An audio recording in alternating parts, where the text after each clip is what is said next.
Hey everybody, Grant with womenscollegehockey.org here. Hope you had a wonderful weekend, and thanks for tuning in to another edition of Mailbag Monday, where we're answering your questions about women's college hockey. Today is October 11th.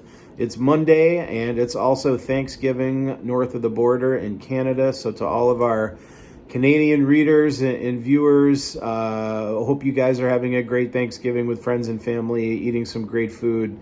And certainly spending time with important people in our lives and doing it safely. So happy Thanksgiving. We're definitely looking to having our Thanksgiving here in a few weeks in the States. So let's get to today's question. It comes from, we'll call him Jason. We'll say that he is from the Midwest. Our question comes from a person who wished to remain anonymous and not be known, so we will respect his wishes, but we will certainly discuss his predicament and talk a bit about, what is really going on in the recruiting landscape with the 23 class. His email was, kind of from the frustrated parent perspective of having a daughter in the 23 class and the pandemic happening. And because of the pandemic and because of the rules that the NCAA imposed on Division I coaches not being able to get out and evaluate in person over the pandemic year, our reader Jason felt that there was some lost opportunities and that the 23 class has been probably the most adversely affected by the pandemic and some things. And I got to thinking, was that really the case? Is that really what happened? And the only way I could really figure out to analyze it was to go back in time and sort of replay what has taken place over the past year. How did COVID affect recruiting as far as evaluations? Looked at some of the commitment websites and tracked, when have commitments been happening and in what classes. We looked at the 22s and 23s. So we kind of did a, analysis looking back as to what happened and to try to find out, is the 23 class the most adversely affected? And after having gone through everything, it probably has. But, as we go through a look back, we did a video back in late August, early September about the class of 22 and what parents and players need to be prepared for as they head into, sort of their final senior season in some cases, and what the commitments could look like and the opportunities out there. A lot of the stuff that we said in that video, I think, applies to the 23 group and for parents and players. So we're gonna rehash some of those things, but let's take a look back. When the pandemic started, and we'll move forward from there. But March of 2020, March 15, pandemic hits, hockey ceases to continue on. It stops in the U.S., it stops in Canada. NCAA comes out and says, coaches, you guys are staying at home, can't go out. Players, you can't visit campus. And life changes in a pretty drastic way. Looking ahead towards the summer, some areas of the U.S. begin to have some hockey. Teams start to form and play whatever games they can. Nothing happens in Canada for a long time. Ultimately, there's some provinces that just decide we're not doing anything, and nothing happens for quite a while. Ontario, depending upon where you live, kind of dictated what you were able to do at certain times of the summer. Here in the U.S., again, little pockets here and there, but, USA Hockey's national development camp process is not happening. Districts aren't holding tryouts. District camps aren't happening. The select U18 camp tryout camp isn't happening. There's no 3-game series with Canada. Hockey Canada doesn't do anything with their group. And the summer becomes really tough. We move into the fall, Labor Day, September, October, and, hockey begins to sort of take shape. The Naha Labor Day tournament exists. An NIT event in Minnesota exists. But there are a lot of areas of the country that don't have any hockey. Again, Canada kind of across the board, nothing really meaningful is going on. New England prep schools are, at school or remote. Hockey season doesn't exist for them.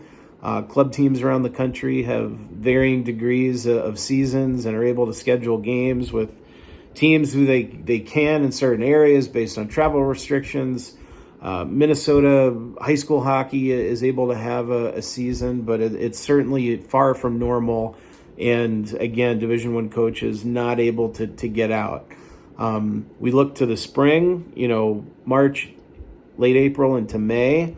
The vaccine rolls out, confidence begins to build, things in the U.S. really start to take a turn for the better. USA Hockey is able to have their national championship.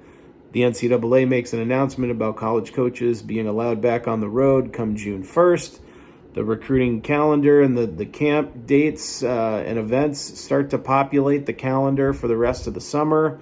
And things in the U.S. from a hockey standpoint start to go back to normal. June 1st hits, coaches are back on the road, recruiting events start to happen, national development camp, district tryouts happen, district camps happen, the actual national development camps themselves happen, the U18 select camp happens. Hockey Canada invites its top U18 group to Calgary. Provinces are starting to allow its leagues and its players a little bit more in the way of, having camps and getting back to some 5-on-5 hockey. The border between the U.S. and Canada opens up in mid-August. Division I coaches, again, having been on the road, are now able to get to Canada. The fall academic year begins. Club teams are in full swing. The U.S. is quote unquote back to normal from a hockey standpoint, with hockey being played pretty much everywhere in a safe environment. High school seasons are set to begin, and what's this time right now, October 11th. And we're in a pretty good place. Canada has certainly made some strides. They are not necessarily back to full normal, but they're more normal than they were before. They're playing 5-on-5 hockey with some restrictions, and it's a little bit different up there. But 5-on-5 hockey is being played, so we're getting there. So that's a little bit of a timeline. What happened and where are we now? Let's take a look at the 23 class and sort of map out what they're, sort of through this entire time, what have they been subjected to? So, you look at this class's grade 9 year, that would have been the 1920 season. They got a chance to have 3/4 of a year before the pandemic hit in March. They didn't have a chance to have a spring when people would have been able to compete in a USA Hockey National Championship or an SO Midget Championship in Canada or the PWHL playoffs. Everything got shut down, but they got 3/4 of a year in. And then we moved to the COVID season, 2020-21. COVID year, kind of a lost year for a lot of people. And a lost year of evaluation for Division I coaches. Coaches couldn't be on the road.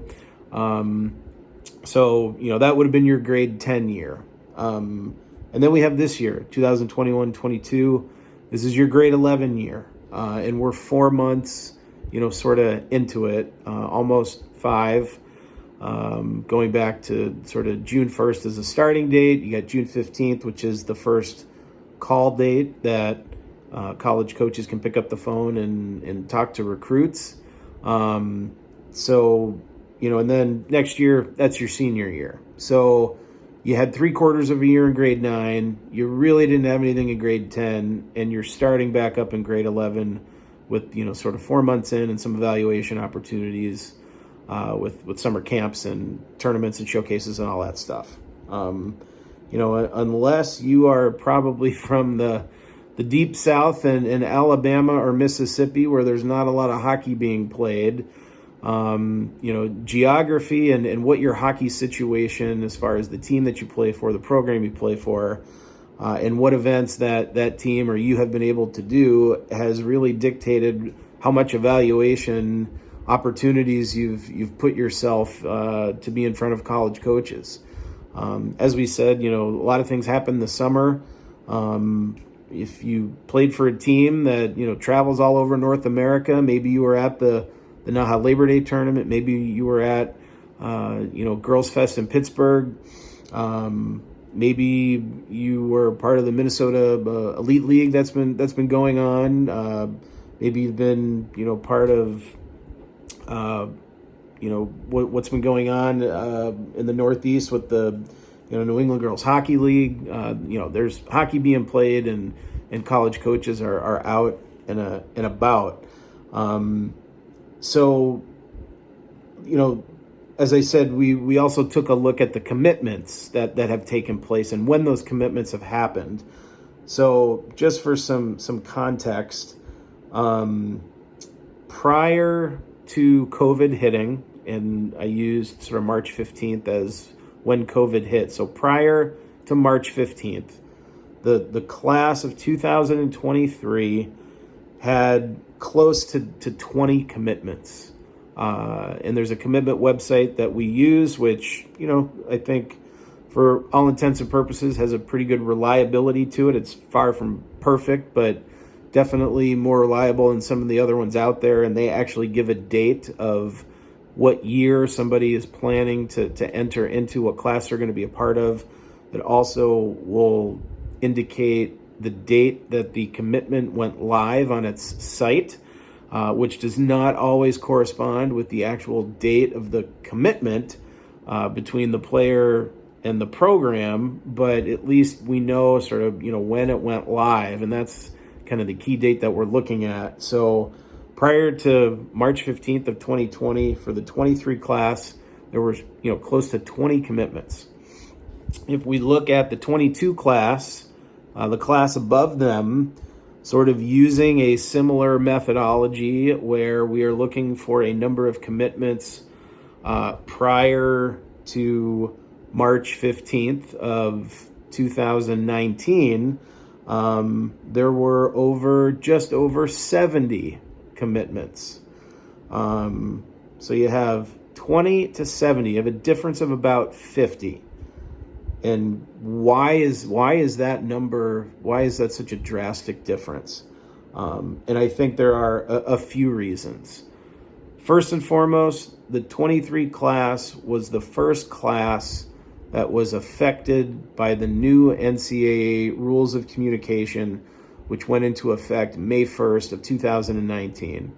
And those rules basically stated that no longer could recruits or family members pick up the phone, call a college coach, and have a recruiting conversation about the player and the daughter and the prospect of them playing for a particular program.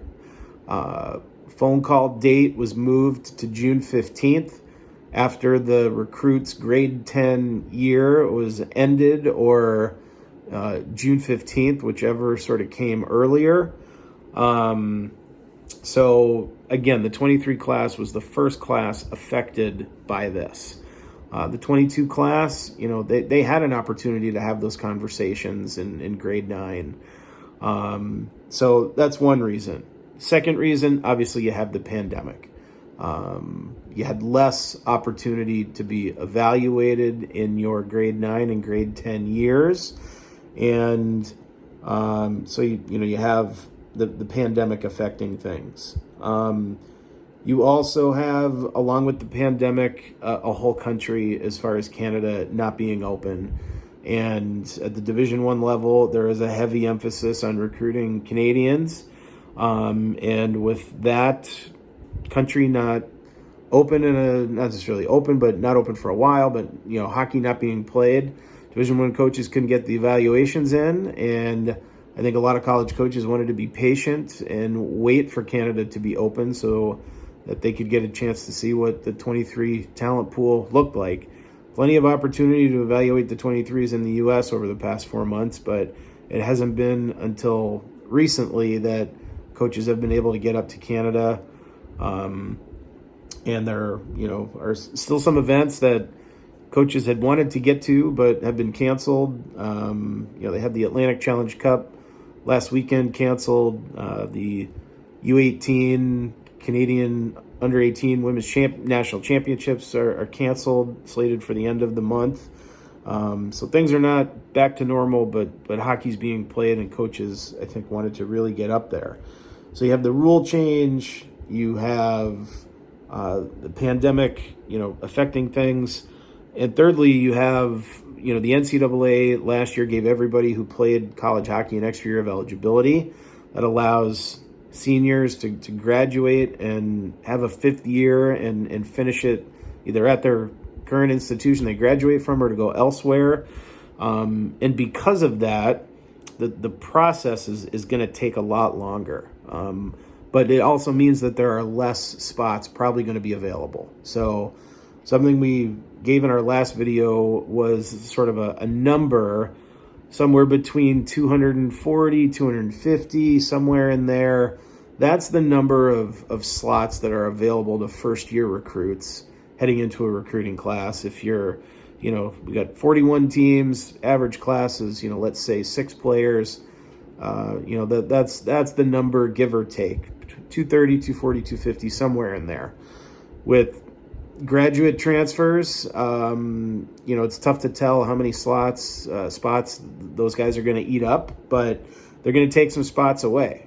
So that's another reason why the commitment numbers are probably pretty low. Another factor is, early recruiting doesn't necessarily mean that everybody you recruit is going to pan out. The transfer portal certainly produced a lot of seniors looking to continue their education and their eligibility, but you also had, some sophomores, juniors, and soon-to-be seniors who, things just weren't panning out. And maybe the early commitment issue sort of arose, and programs don't want to be burned by sort of making recruiting mistakes. And it wasn't so long ago, going back to, say 2003, 4, 5, that era, where kids weren't making their decisions until their senior year. September to November, official visits were all over the place. There were, every weekend kids were taking their visits, and they were making a decision November, December, and even late. But I think, the process is going to get later. In the 23 class, you guys are, like I said, the first ones that had to deal with the communication rule change. And all you have to know is what's happened in the past. And the expectation, I think, for a lot of parents and players is things are going to happen quickly, and they're not happening quickly, and that's making people freak out a little bit. And that's okay. I think that's natural.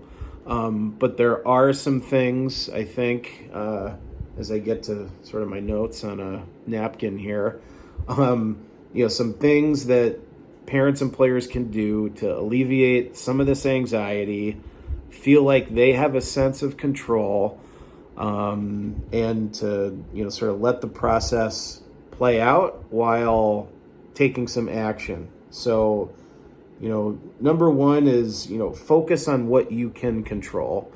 You cannot control sort of what schools are going to have interest in you or not. But you can control, how well you do in school. You can control your academics to a degree. You can control how you work off the ice, and your fitness level. You can do extra work on the ice and improve your skill. You can, play a part in your development and make yourself a better player, a more fit player, a more marketable player with great grades.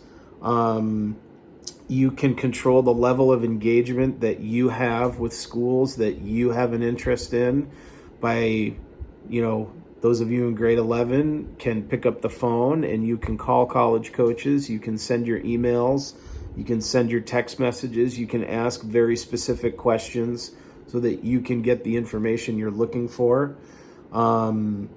You can, be an advocate for yourself. Waiting by the phone or looking at your email inbox or your phone for the text messages from all the coaches waiting to populate your devices is probably not a good strategy. You need to be active on your own and seeking out the information that you need to make educated decisions. So being an advocate and your level of engagement, those kind of go hand in hand. And I think you need to be patient. The process is going to get later based on all of the conditions that exist right now, especially with transfers. And if you are in the class of 23, you don't know what the transfer situation for your class is going to be until probably after January of your grade 12 year. So you need to be prepared to wait that long before maybe knowing that an opportunity could exist for you if Division I is your goal. Along with being patient, you have to be flexible. And I think this is the big one. Simply focusing on a Division I opportunity is probably setting yourself up for disappointment for a vast majority of you out there. As we said earlier, there's, plus 200-ish spots available in a given class for Division I athletes. You have so many thousands here in the U.S., so many thousands in Canada. Like, it is competitive. And that's, those that go Division I are the best of the best. And I think if you haven't necessarily heard from anybody yet, if you haven't been asked to fill out a questionnaire, if your club or high school coach hasn't said, hey, I had a conversation with, XYZ Division I school, I think your work's cut out for you. And again, as we noted in our last video talking about the 22 class, there's some fantastic Division III opportunities out there, and you should seriously consider anything that comes in your inbox or your phone as a text message or a communication through your high school or club coach, because playing college hockey is getting more and more difficult every year. And even though you got your sights set on Division I, and that's all well and good, your goal should be to probably just put yourself in a position to play college hockey. And that means keeping your options, all of your options open, and exploring, all of the opportunities that come your way. So in closing, control what you can control, be patient, be flexible, and, engage and be willing to do some work. Ask the questions that you want to so you can get the info you need to make these kinds of decisions, but be prepared for a later process. Anything can happen. Recruiting is one of these funny things. It's like an organism. It's one of these living, breathing things that, one day a school gets a yes from a kid and it completely drastically changes the trajectory of everybody that they had on their list, and vice versa. They don't get somebody and it drastically changes, their direction. So things can happen in a minute, but control what you can control. Be patient, be flexible. And I think that could alleviate some potential pitfalls of, how parents and players are looking at this process. So a lot to unpack here. Sorry for the lengthy video, but hopefully it was helpful. Keep the questions coming. They've been great. We know this is a difficult time given everything that's happened over the past, 15, 16, 18 months. I feel like we're kind of getting to the end of the pandemic, perhaps, and moving in a direction where we can put some things in the rearview mirror. But like I said, be patient, be flexible, and keep pushing forward. So again, keep the questions coming. We'll be back next week with another video edition of Mailbag Monday. And thanks, everyone. Have a good one. Bye-bye.